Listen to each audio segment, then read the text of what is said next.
Wildlife Sanctuary #3 in Palworld has by far the most rare pals that you'll probably find throughout the game just walking around this island, and I'm going to quickly go over every single one of them, other locations outside of this island, and you can find them and how useful they are in your base. So let's get into it.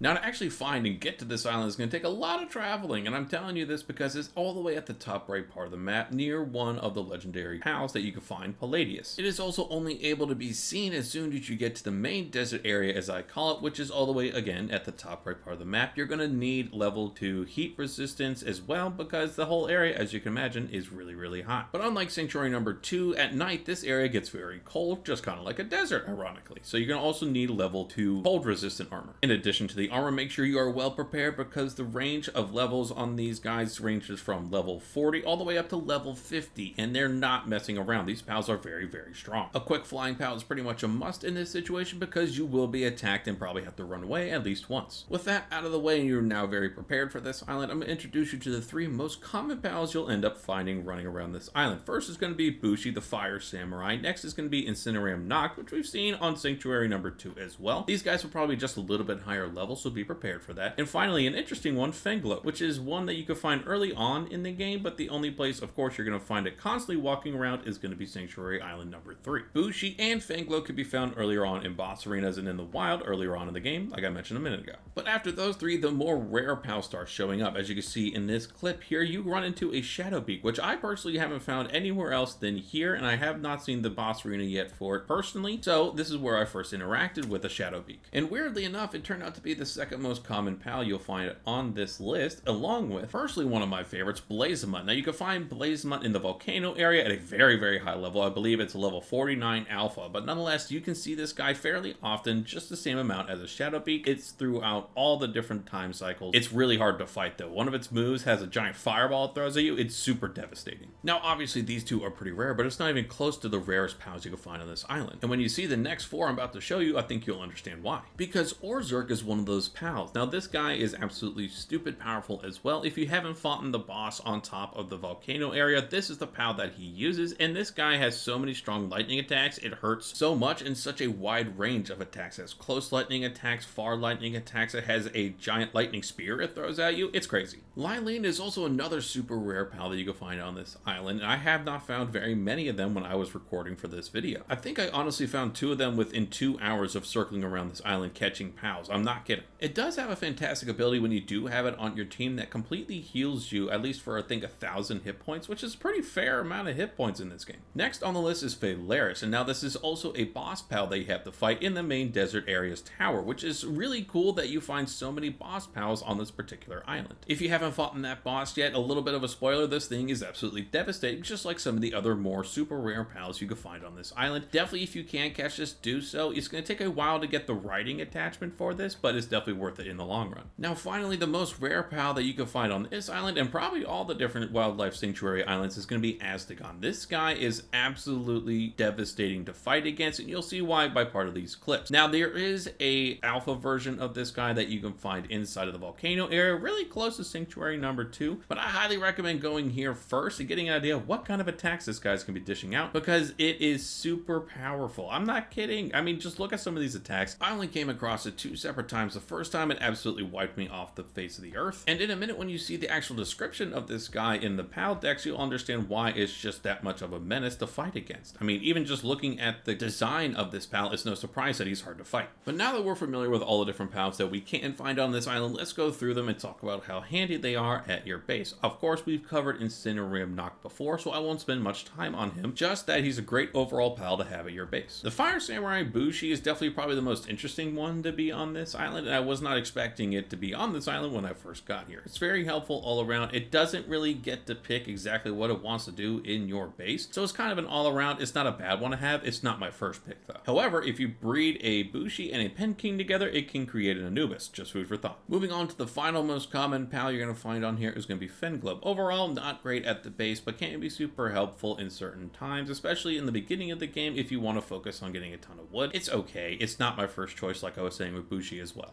Moving on to some more fun pals, we have Blaze 'em Up, which is an absolute powerhouse when it comes to mining and kindling. Of course, it's the only things that it can do, but it's so fast at both. Now, the food intake is absolutely devastating, unfortunately. It's probably one of the highest ones you'll find throughout the entire game. I personally have it on my team right now. It's super fun to have. Keep in mind, it's going to run through your food storage at your base very quickly. Now, I was really surprised by Lylene when I put it on my team. It became one of my favorite pals to use very quickly. It's also kind of helpful throughout the base, but since it could do so many things, it has a hard time picking which one to do. It does a fantastic job with planting and handiwork, so it's definitely one you want to put onto your base when you need to cook and plant stuff all at once. It's a much better part of your party. Phalaris is another great one to have at your base if you have a ton of food. It does level 3 kindling, level 3 transport, which is super helpful, especially when you're making a bunch of ingots, having a bunch of different mining things going on. It's fantastic for a mining outfit, strip mining, whatever you want to call it. It's fantastic for those kind of bases. And at the high levels you can get them on this island makes base defense that much easier. Next, we have a fan favorite of Orzerk, and level 4 generating electricity is absolutely fantastic, but transporting and handiwork also help out a ton as well. If you have a ton of assembly lines going all at once making spheres or ammo, perfect pal that you can throw onto that base. Now, in terms of actually helping around the base, Shadowbeak is by far the worst one. It only has level 1 gathering. You can get so many different pals that do so much more than this. It's not great to have, and it does a ton of food. The only good part about it is the possible drops, but you can get that by capturing or defeating these guys on this island. Kind of an L when it comes to a base. And finally, we have Astegon. And I was kind of surprised at how little it actually did. Level 4 mining is absolutely fantastic. Handiwork 1 can be helpful in certain situations. There's obviously better pals for that, but the food intake is absolutely devastating as well. It'll be fine if you want to add him just in a quick one-off situations, mainly because of the food intake and because the possible drops are just a little bit better than what you get for actually putting him into work. A way better battle pal than anything else. Overall, if you want some super rare pals to have on your team or just to work around your base for whatever reason, come to Sanctuary Island number 3 and be prepared with the different armor sets that you have to have just to simply survive the day. I love the fact that this game allows us to find these super rare pals outside of boss arenas and wildlife boss interactions, because it just makes it that much more fun to grind and try and get these different guys with super rare abilities. But of course, I hope you guys did find this helpful. Let me know what you think. Which one of these pals on this island are you definitely going to be going after when you actually get to this island for the first time? Let me know down in the comments section. If you guys did find this helpful, make sure to hit the like and subscribe button so I know you did find it helpful. And with that, I will catch you guys on the next video.